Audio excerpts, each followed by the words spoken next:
take the research output. So there is some kind of collaboration. It's just like rather a one-way track.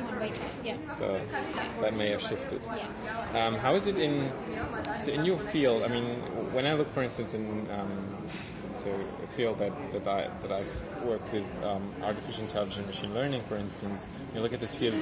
What became very important is publishing research papers, even for companies, putting open source licenses out there. So what's the role of these types of publications for companies in your field? For those kinds of companies? Yeah. Those are. Do they publish? Do they?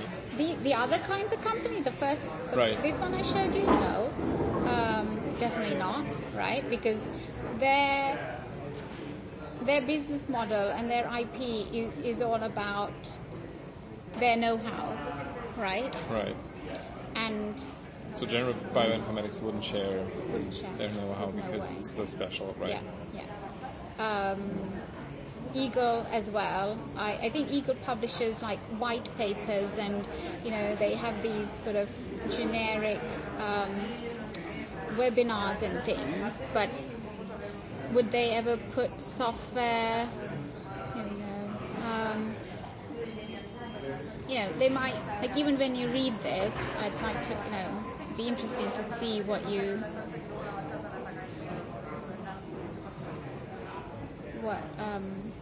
how much you get from it, right? It wouldn't tell you the ins and outs of their platform or their analysis pipeline. There's no way. It would be very generic. Okay. Whereas the Hive does deposit a lot of what they do as open source tools and software. I don't know about publications, but yeah.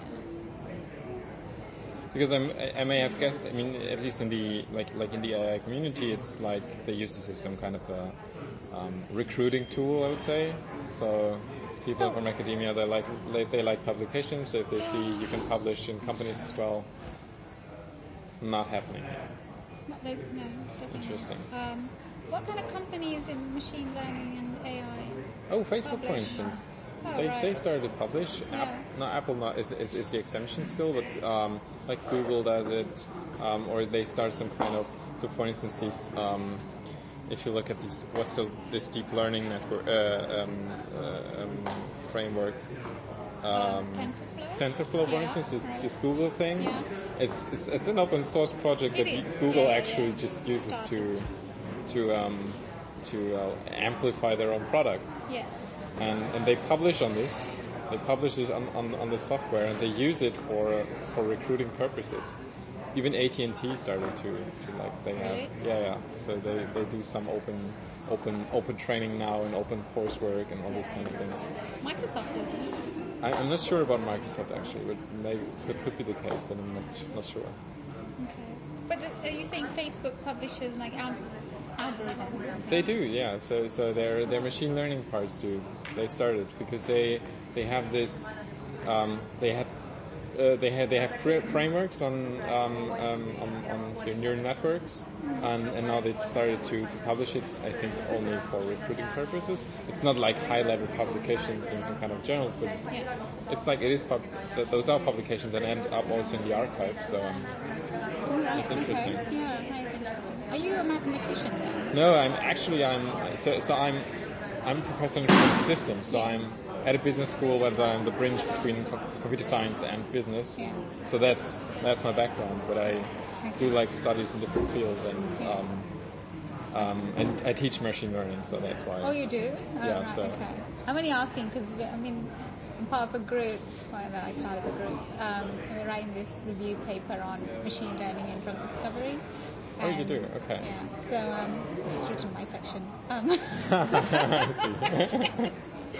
But it was about, because there's a lot of machine learning applications in bioinformatics or biology as a whole. Right. But then to actually pick out what works in a drug discovery company or in the drug discovery phases, there isn't that much.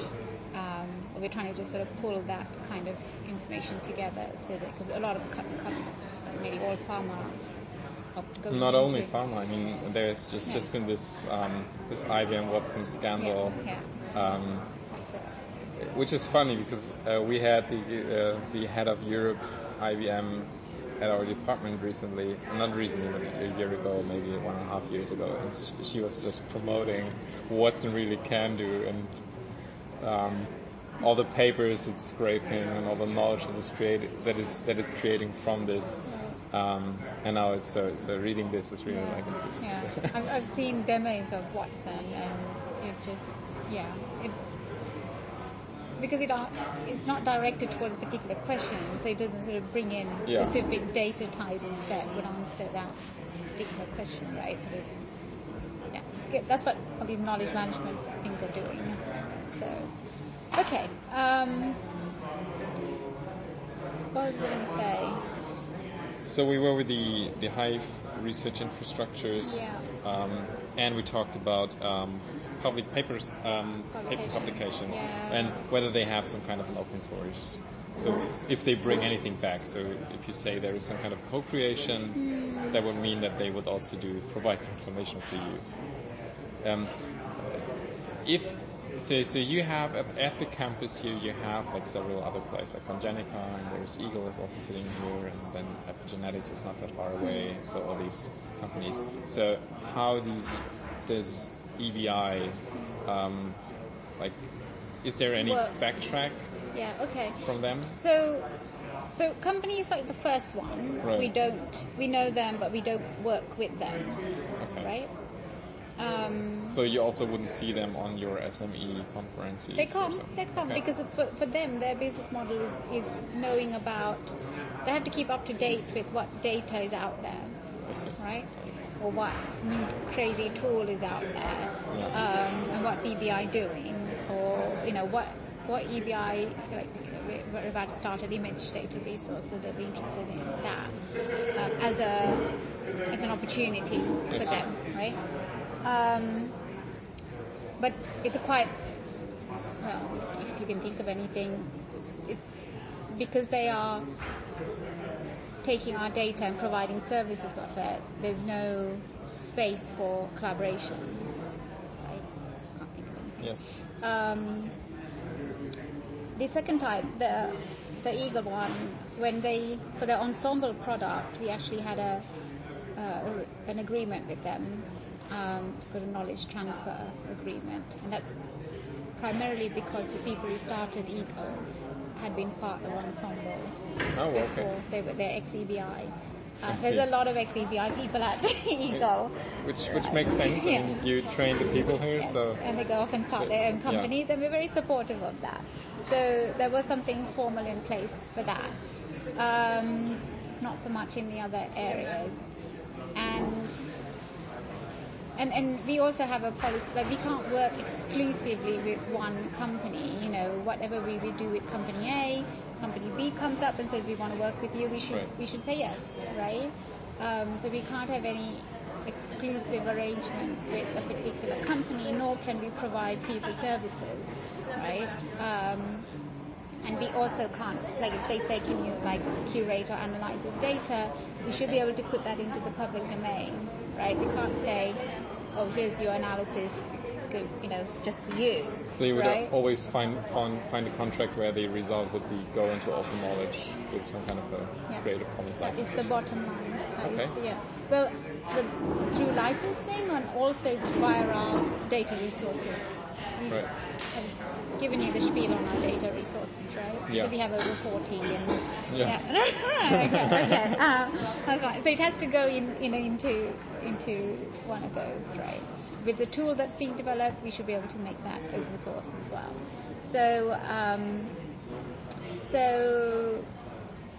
if somebody wants to join on a grant with us, that's great. Then basically that follows the terms and conditions of the grant. And for grants, of course, you have to, all the outputs are published or openly deposited. So because we have this open data, open science mandate, and then of course with companies, it's the opposite. All their business models are all about knowledge and know-how and provision of services, Exactly. Yeah. finding